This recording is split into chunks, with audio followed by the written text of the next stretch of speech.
우리 교회에서 신앙생활 하다가 다시 한국으로 돌아간 한 분이 저에게 그런 이야기를 해요. 목사님, 아름다운 교회 찬양대 찬양은 정말 수준이 있는 것 같아요.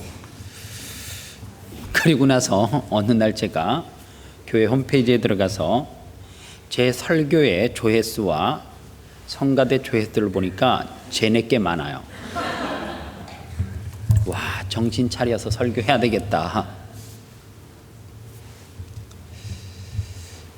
오늘도 너무 찬양을 잘하니까 제가 오늘 컨디션이 100이라고 하면 한 10 정도 돼요. 제가 지금 상황이 한 10 정도 되는데 정말 설교를 정말 생명 걸고 해야 되겠다라는 생각을 찬양 들으면서 했습니다. 저는 오늘 로마서 1장 15절로 17절 말씀을 통해서 복음이면 충분합니다. 복음과 치유와 복음, 이렇게 설교 제목을 좀 길게 여러분들이 생각하셔도 좋을 것 같습니다.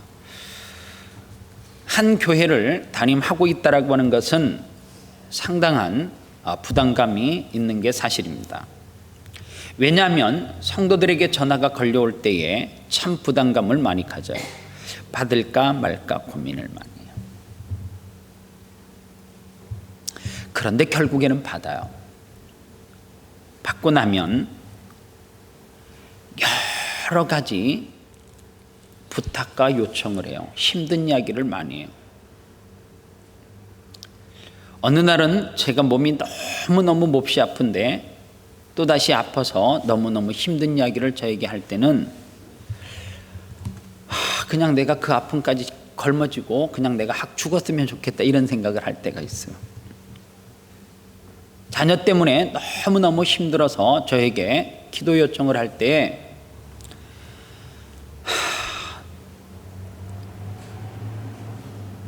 내가 저 짐을 걸머쥐고 내가 그냥 불 속에 들어갈 수 있으면 좋겠다라는 생각도 해봐요. 더군다나 우리가 이민자의 삶을 이 땅에서 살다 보니까 비자 때문에 어려움 당하는 성도들을 보면 비자를 가지고 있는 제가 너무너무 부끄러울 때가 많아요. 가슴이 아파요. 차라리 내 거를 주고 살 수 없을까라는 생각을 할 때가 사실 참 많아요. 어느 성도들이 질병 때문에 고통을 당해서 목사님 너무 아파서 교회를 갈 수가 없어요. 그러면 정말 대신 아프고 내가 대신 그 질병 걸머쥐고 그렇게 고통하고 싶을 때가 많이 있습니다. 그럴 때 제가 할 수 있는 게 하나밖에 없는 거예요. 하나님 고쳐주세요. 회복시켜주세요. 비자 문제 꼭 해결해 주실 줄 믿습니다. 그런데 이게 즉각 제게 응답이 오면 얼마나 좋겠어요. 그죠? 목사가 기도했더니 질병이 났더라. 비자 문제가 해결됐더라. 자녀가 좋은 직장, 결혼의 문제가 해결되면 얼마나 좋겠어요. 그런데 한참 있다가 목사님 기도하고 계신 거 맞죠? 또 그래요. 해결 안 됐다는 이야기. 해결되면 전화 안 하거든요. 자기들끼리 파티하고 자기들끼리 좋아서 축제하고 자기들끼리 외식하고 목사님 같이 가시죠 안 하거든요. 연락이 안 오면 해결이 된 거예요. 한참 있다 연락이 와요. 목사님 저를 위해서 기도해 주시는 거 맞죠? 그러면 정말 지구멍을 찾아 들어가고 싶을 정도로 답답해요. 가슴이 아파요. 또 한편으로 또 가슴에 무거운 짐이 뭐냐 하면 하나님 저에게 아름다운 교회라고 하는 목양지를 주셨는데 이 교회가 초심을 잃지 않고 지금 건강하게 주님의 마음에 합하게 제대로 가고 있는가를 또 생각해 보는 거예요. 또 하나 내가 초심을 잃은 것은 아닌가라는 생각을 해보는 거죠. 아름다운 교회 성도들이 처음 교회를 오면 그런 이야기를 많이 하세요. 목사님, 아름다운 교회에서 선포되어지는 말씀과 예배를 통하여서 정말로 은혜를 회복했습니다. 감동이었습니다. 뜨거웠습니다. 3개월, 6개월, 이제 1년 정도 지나가면 이렇게 또 이야기를 합니다. 목사님, 참이교회에서 상처가 많습니다. 섭섭한 게 많고요. 성도들이 다 좋은 줄 알았는데 알고 보니까 안 좋은 사람도 더러더러 있대요. 그런 이야기를 해요. 그럴 때마다 가슴이 참 많이 아파요. 어느 날 하나님 앞에 제가 그런 기도를 하는 거예요. 하나님, 저 좀 살려주세요. 아름다운 교회 좀 살려주세요. 우리 성도들 좀 제발 좀 살려달라고. 그런데 살려달라고 이야기할 때 어떤 살려줌을 내가 원하고 있는가를 또 고민을 해보는 거예요. 정말로 아름다운 교회를 살려달라고 했을 때 어떤 것이 사는 건가? 하나님, 우리 교회 성도들 저 좀 살려주세요 했을 때 그 산다라고 하는 것이 뭔가? 그러면서 제가 사실 이 로마서 성경은 아름다운 교회 처음 사역을 시작할 때에 주일날 설교하지 않고 수요 예배 때 처음서부터 끝까지 설교를 했어요. 여러분들은 하나도 기억이 안 날 거예요. 그때 없었거나 수요 예배는 아예 생각 속에서 안 드리는 아주 의식을 가지고 있기 때문에 믿음 있는 사람만 들으라고 제가 수요일날 설교했거든요. 그런데 한 말씀을 강해를 하기 위해서 집중적으로 로마서를 봐야 되거든요. 그래서 로마서는 참 좋아했던 성경 가운데 하나인데 갑자기 지난 주간에 로마서가 그렇게 읽고 싶어지더라고요. 그런데요, 로마서를 읽다가 제가 무엇을 체험했냐면 지난주에 다 아는 말씀이에요. 그런데 시편 119편 103절 말씀인가요? 말씀이 뭐보다 달다고요? 꿀송이보다 단 체험을 했어요. 오래간만에 이 체험을 했어요. 아마 성도님들 가운데 그럴 거예요. 목사님, 저는 매일 체험하는데 목사님이 오래간만에 체험하면 어떡합니까? 그러는데 정말 간만에 말씀이 꿀송이보다 달다라고 하는 것을 체험을 했습니다. 제가 참 설교를 많이 했던 오늘 본문도 좀 더 확장을 시켜서 우리 교회에서 설교했어요. 기본으로 돌아갑시다. 이 제목으로 설교를 했던 내용인데 이 말씀을 다시 보는데 제 머릿속에 내리에 꽉 박히는 말씀이 15절 말씀입니다. 그러므로 나는 할 수 있는 대로 로마에 있는 너희에게도 복음 전하기를 원하노라. 바울은 지금 이렇게 말합니다. 오늘 저와 여러분들이 아는 상식으로는 복음을 전한다라고 하는 것은 믿는 사람이 믿지 않는 사람에게 스트라스나 아니면 이스투드 아니면 내 이웃 가정들, 예수 믿지 않는 사람들에게 전하는 것을 복음이라고 생각을 해요.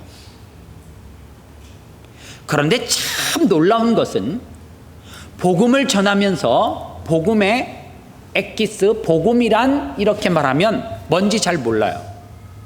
복음이 뭐예요? 복음이 기쁜 소식이요? 우리 교회 신학생들 많잖아요. 복음은 기쁜 소식입니다. 그 신학적인 단어 말고요. 복음이 뭐예요? 한마디로 말하면 예수님. 복음이 예수님이에요? 예수님 부활. 조금 더 이제 이야기하면 예수님의 부활, 승천, 재림 뭐 이제 나오고 우리까지 들림 받고 뭐 이제 나오는데 맞아요. 맞는 답이에요. 복음이란 한 단어로 이야기하면 예수 그리스도예요. 예수 그리스도를 알고 있어서 알고 있는 사람이 모르는 사람에게 전하는지는 몰라도 오늘 바울이 그렇다라고 하면 왜 15절 말씀에서 그러므로 나는 할 수 있는 대로 로마에 있는 너희에게도 복음 전하기를 원하노라 그렇게 이야기했을까요? 지금 로마에 있는 너희라고 하는 대상은 누구냐 하면 로마 교회 성도들이에요. 바울이 지금 로마 교회 성도들, 즉 아름다운 교회처럼 정말로 신앙생활 잘하고 있는 사람들, 복음을 접한 받아들인 사람들에게 왜 또다시 바울은 복음을 전하기를 원했을까? 그런데 바울은 뭐라고 이야기하냐면, 너희들 알지? 내가 지금 한 번 이런 마음을 먹은 것이 아니라 이 복음을 전하려고 여러 번 너희에게 가려고 시도했던 것을 너희들이 알아줘야 된다. 그렇게 이야기해요.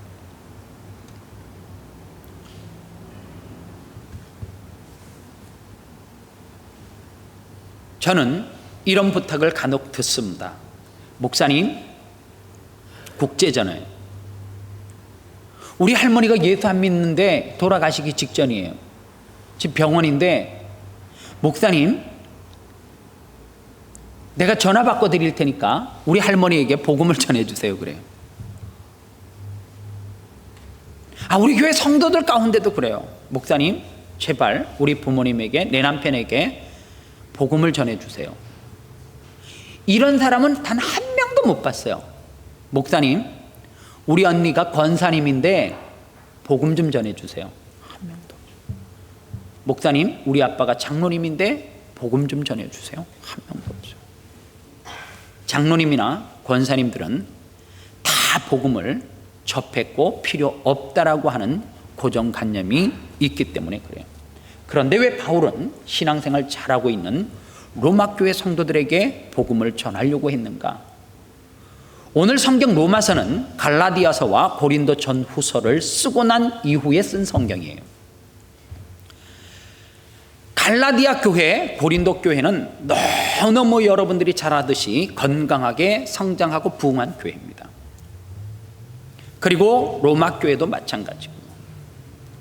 그런데 왜 바울이 로마 교회 성도들에게 복음을 전해야 되겠다라고 마음을 먹었냐면, 그 전에 세운 갈라디아 교회가 변질되기 시작하는 거예요. 어떤 변질이 있냐면, 갈라디아 교회 성도들은 너무너무 좋은 소문이 난 교회 가운데서 신앙생활해요. 너무너무 건강하다라고 평가난 교회 안에서 신앙생활하는데, 그 안에 이런 변질이 생기기 시작했어요. 교회 안에 율법주의자들이 침투를 해가지고 무엇을 주장하느냐 하면, 십자가를 의지해야지만 구원을 받는다. 그러나 이 꼬루 무엇도요? 율법도 믿어야 된다. 즉 십자가로 구원받지만 반드시 온전한 구원을 받으려고 하면 할례를 받아야 한다. 그렇게 율법을 자꾸만 끼워서 넣는 거예요. 율법주의자들이 그 안에 들어간 거예요. 고린도 교회는 어떤 문제가 있었느냐? 고린도 교회는 너무너무 건강했어요. 영적으로 건강했어요. 고린도 교회 성도들은 무엇을 사모했느냐 하면 은사를 사모했어요. 그래서 여러분들이 성경을 고린도 전후서를 읽어보면 은사에 대해서 이야기를 많이 해요. 그런데 고린도 교회 성도들이 은사를 많이 받았거든요. 그런데 무슨 문제가 생겼냐면, 방언을 하는 사람과 하지 못하는 사람, 예언을 하는 사람과 예언을 하지 못한 사람, 파가 나뉘어지기 시작한 거예요. 어느 교회를 가니까요, 방언 못하면 성령 못 받았다라고 아예 대놓고 이야기해요. 우리 교회는 아니에요. 방언을 받으신 분은 정말 감사하시기를 바라고요. 그 방언을 하나님을 깊이 영적으로 교제하는데 깊이 있는 기도를 할 때 사용하고 쓰시기를 바랍니다. 그러나 억지로 받으려고 하지는 마시기 바라요. 은사는 참 좋은 거예요. 저는 우리 교회 성도들 가운데 예언의 은사, 치유의 은사가 있는 분들이 많았으면 좋겠어요. 그러나 그것을 자랑하지 마시기는 바랍니다. 오늘 성경에 보니까 고린도 교회 성도들의 문제는 이거예요. 나는 어떤 은사를 받았는데 무시하기 시작하는 거예요. 그러다 보니까 교회 안에서 파가 생기는 거예요. 성경에 보니까 이 고린도 교회는 바울파, 예수파, 아볼로파, 게바파, 이렇게 파가 생기기 시작했어요. 그러니까 그 안에서 하나님이 주신 은사를 가지고 얼마나 서로 질투하고 시기하고 미워하는 이러한 일들이 교회 안에서 벌어졌겠냔 말이에요. 오늘 여러분들 시드니 가운데 좋은 교회는 어떤 교회예요? 소문이 좋은 교회. 대한민국 안에 좋은 교회, 소문난 교회는 어떤 교회예요? 일부에서 그러니까 아름다운 교회예요, 딱 그러더라고요. 말고 아름다운 교회가 좋다라고 어떻게 평가해요? 교회 이름이 아름다워서. 아름다운 교회. 이 지구촌에 있는 그 어떤 교회는 좋다 나쁘다 평가할 수 없어요. 대한민국의 어떤 교회에도 우리가 그 교회는 좋은 교회다, 그 교회는 문제 있다 평가할 수 없어요.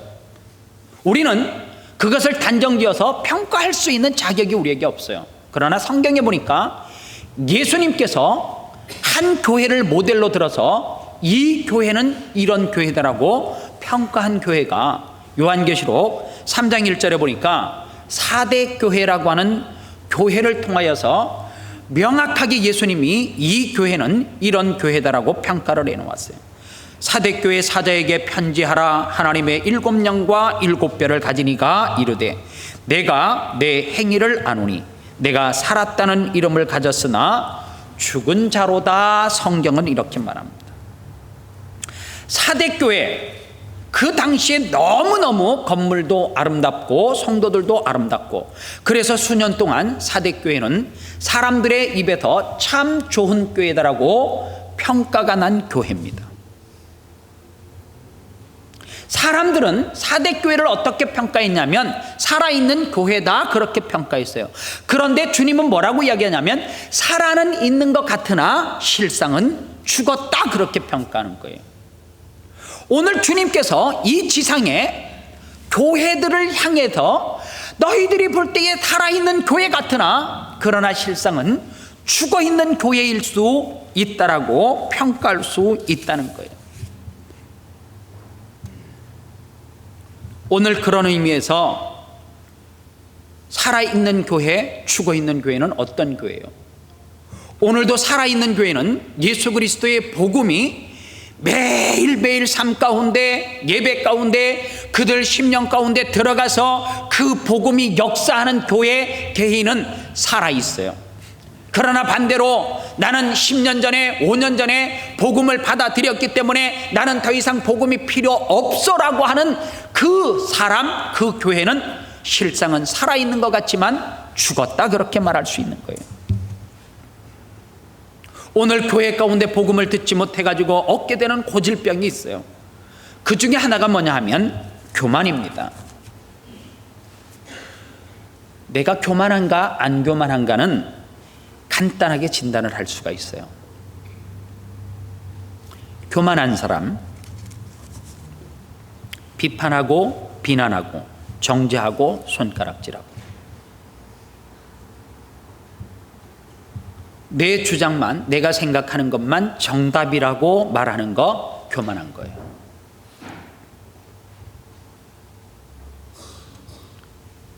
왜냐하면 내 내면에 교만이 자리 잡고 있으니까 저 사람의 의견은 틀렸다는 거지. 무조건 내가 생각하는 대로 가야 돼. 여러분들, 저는 어제 저녁에 아이들이 이 뮤지컬을 하는 것을 보고 많이 놀랐어요. 뭐를 보고 놀랐냐면 첫째, 작품이 너무 커서 놀랬어. 어떻게 저런 큰 스케일의 공연을 준비할 수 있을까? 애들도 몇 명 되지 않는데. 어제 안 한 사람들은 제가 볼 때 회개해야 돼요. 진짜 회개해야 될 문제예요. 내가 그렇게 강구했잖아요. 오면 기가 막힌 일이 있다고. 다른 게 청소년들이 예배실을 다 메웠어요. 얼마나 많이 왔는지. 의자를 빼곡하게 놓고. 제가 그 중에 배우 가운데 한 아이에게 정말 놀랐어요. 다 같이 놀랬을 거예요. 걔 이름은 미연이에요. 왜 걔를 그런 재능이 있는데 매일 탁구장에 데리고 와서 탁구만 치게 하는지, 왜 걔를 자꾸만 바지만 입히는지 내 이해를 못, 어저께 새롭게 알았어요. 저거는 부모님의 잘못된 고정관념이다. 걔 여자더라고요. 너무너무 예쁜 여자야. 목소리도 최고 좋고 음색도 좋고 최고 음이 맞아. 노래가 맞아. 다른 애들은 조금 벗어나 이 마이. 걔는 정말 음정 박자가 딱 맞아. 분위기도 맞아. 어쩌면 큰 링 귀걸이가 걔한테 어울려? 이야, 걔 이제 탁구장에 데리고 오지 마세요. 그런 곳으로 데려가야지 걔 성공한다니까. 고정관념이 있어요. 한국 부모님은 고정관념이 있어요. 그게 뭔 줄 아세요? 교만한 거예요. 여러분들 미안하지만 저에게 그 공연 자체를 총 책임지고 디렉터라 못해요. 나는 그거를 최이걸 장로님 딸이 했어. 내 사실 걔 우습게 여겼거든. 걔가 감히 저거를 어떻게 해. 여기에요, 어느 장로님이 그 공연 만들 수 있어요? 한 동작 섬세하게 하나하나를 어떻게 음악하고 다 좋아해가지고 만들 수 있냔 말이에요. 우리는 항상 그러죠. 넌 아직까지 어려. 어리기 뭐가 어려요? 영화 감독이나 할 만한 작품을 각 대학교 졸업한 학생이 교사가 그 공연 전체를 짜가지고, 여러분들 생각해 보세요. 우리 구역별 찬양 경연대를 하고 전도의 찬양대를 해도 서로 자기 주장이 옳지 안 맞잖아 어른들은. 그래서 승질나면 각각 옳은 소견대로 합시다. 그게 답 아니에요. 우리는 내 잣대하고 리더가 틀려 못 따라가겠다는 거야. 이게 어른이에요. 애들은 어떻게 해요? 순종하고 오잖아요. 그리고 자기의 길을, 나는요 요즘 애들을 조금은 아는 것 같아. 항상 애들은 기대한 것 이상이에요. 못할 것 같은데 기대하는 것 이상의 것을 해내요. 참 신기해. 우리 때도 그래 했다? 우리 때는 더 못했어요. 우리 때 못했는데 아이들의 재능을 믿지 않아요. 인정해 주지 않아요. 그래서 그 재능 있는 아이를 자꾸만 너는 뭐만 해야 된다는 거예요? 공부해야 된다는 거예요. 의사만 해야 된다는 거예요. 의사만 다 하지 마세요. 누가 한자해? 그렇잖아요. 누가 한자해? 한자도 있어야지 의사가 밥 먹고 사는 거지. 너무 내 고정관념을 가지고 항상 이렇게 해야 되고 이렇게 해야 되고. 그래서요 정말 훌륭한 리더는 듣기를 잘하는 사람이래잖아요. 듣는 거를 못하면 결국에는 외통수에 빠지게 돼요. 이유는 뭔 줄 아세요? 교만해서 그런 거예요. 또 하나, 한국 성도들이 복음 듣기를 게을리하는 현상에서 생겨나는 또 다른 고질병이 뭐냐면 철저한 위선이에요.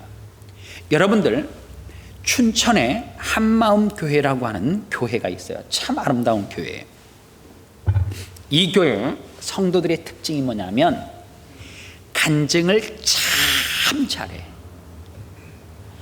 처음에 무슨 씨 채널 방송국, 기독교 방송국에서 교회 사람들이 간증을 하는데 계속 춘천의 한마음교회, 춘천의 한마음교회 계속 그래요. 그래서 몇 사람의 간증을 들어봤는데 첫째 간증이 프로야, 프로. 우리처럼 했던 이야기 또 하고 했던 이야기 아니야. 너무 잘하는데 몇 사람을 듣고 나서 또 한 사람을 클릭했는데 이 사람이 첫 마디가 이렇게 말해요. 저는 호스티스 출신입니다. 관심이 가잖아. 눈이 쫑긋하게 귀가 열리더라고. 저는 서울의 유명한 술집의 호스티스였습니다. 내용 생략. 저는 그 삶을 오래도록 살다가 돈도 만져보고 뭐도 해보고 다 해봤는데 이게 아니다 싶어서 복음을 통해서 예수 그리스도를 만났다는 거예요. 만나고 난 다음에 이 사람의 간증은 제가 볼 때 폭론지 간증인지 구분이 안 가요.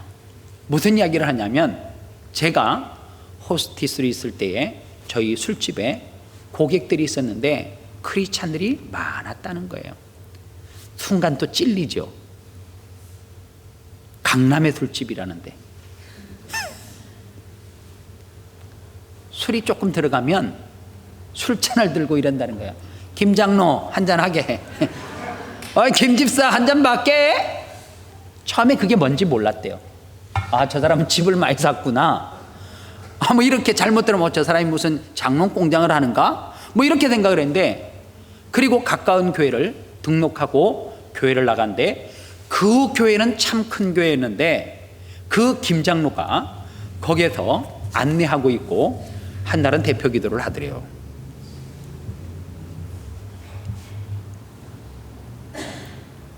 철저한 위선.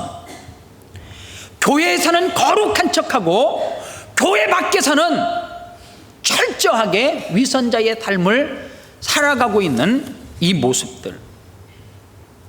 오늘 그래서 성경을 보니까 로마서 1장 29절로 31절 말씀에 보면 모든 무리, 추악, 탐욕, 악의가 가득한 자요, 사기, 살인, 분쟁, 악독이 가득한 자, 수군수군하는 자, 비방하는 자, 하나님께 미워하는 자, 뭐 능욕하는 자. 이거는 어떤 사람들이 하는 거냐 하면 하나님을 마음에 두기에 싫어하는 타락하고 변질된 세상 사람들의 행동 양식인데, 이 양식이 철저한 위선 가운데 어디로 들어와 있어요? 교회 안에 들어와 있어요. 교회 안에 뭐가 있어요? 사기. 교회 안에 뭐가 있어요? 수근수근 비방하는 거. 능욕하고 교만하고 자랑하고. 여러분들, 물이 고여 있으면 뭐 한다 그러죠? 썩는다 그래요. 세상 사람들이 냄새 나거든. 썩었어요. 자기들이 냄새 나는 거 알아. 그래서 교회 사람들은 뭐 하기를 원하는 줄 아세요? 좀 향기가 나기를 원해. 그리스도의 향기를 좀 바라기를 원하거든요. 그런데 교회를 보니까 교회에서도 똑같이 썩은 냄새가 나. 그러니까 세상 사람들이 욕하는 거예요. 우리가 세상을 닮아가면 안 되고 세상이 우리를 향해서 닮도록 만들어야 되는데, 우리가 뭐 하지 않으니까, 복음을 통해서 매일매일 공급받지 못하니까 우리 스스로가, 목사도 그 다음에 장로님도 권사님도 다 부패하고 썩어 있는 거예요. 그러니까 다 냄새가 난대. 그러니까 세상 사람들은 왜 니들까지 냄새가 나서 이렇게 악취를 풍기냐, 그렇게 말하고 있는 거예요. 오늘 그런가 하면 왜 바울이 로마 교회 성도들에게 복음을 전하려고 그렇게 노력을 했는가, 힘썼는가? 이유는 이거예요. 복음은 영적 싸움에서 이길 힘을 제공하기 때문에 그렇다는 거예요. 바울은 이 로마서 성경을 쭉 써내려가는 가운데 7장 가운데 이런 말씀이 있어요. 그러므로 내게 한 법을 깨달았노니 곧 선을 행하기 원하는 나에게 악이 함께 있는 것이로다. 내 속사람으로 하나님의 법을 즐거워하되 내 지체 속에 한 다른 법이 내 마음의 법과 싸워 내 지체 속에 있는 죄의 법으로 나를 사로잡는 것을 보는도다. 즉 우리 본성에는 육체의 본능에 따라서 뭐가 있다는 거예요? 하나의 육체의 소욕이 자리를 잡고 있어요. 그게 뭐예요? 앞에서 말하는 시기, 분쟁, 이게 우리 가운데 있는 거예요. 이 죄성이기 때문에. 그런데 우리 속에 또 다른 한 법이 찾아 들어왔다. 그게 뭐예요? 복음을 받아들이면서 성령이 내 속에 또 자리 잡은 거예요. 세상 사람들은 육체의 소욕만 있기 때문에 싸울 대상이 없어. 그러나 예수 믿는 사람은 성령의 법이 우리 속에 들어와 있기 때문에 육체의 법과 싸우는 거예요. 자꾸만 싸워서 어떻게 해요? 힘 있는 쪽이 이기는 거예요. 바울이 왜 로마 교회 성도들이 너희들은 복음을 접해야 된다 그러냐면, 예수 그리스도를 또다시 만나야 되느냐? 이유는 딱 하나예요.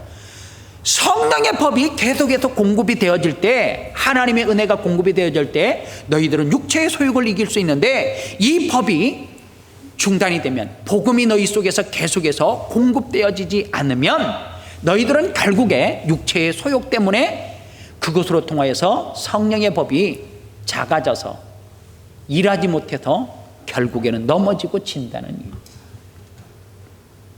그래서 바울은 로마 교회 성도들에게 너희들은 끊임없이 복음을 들어야 된다.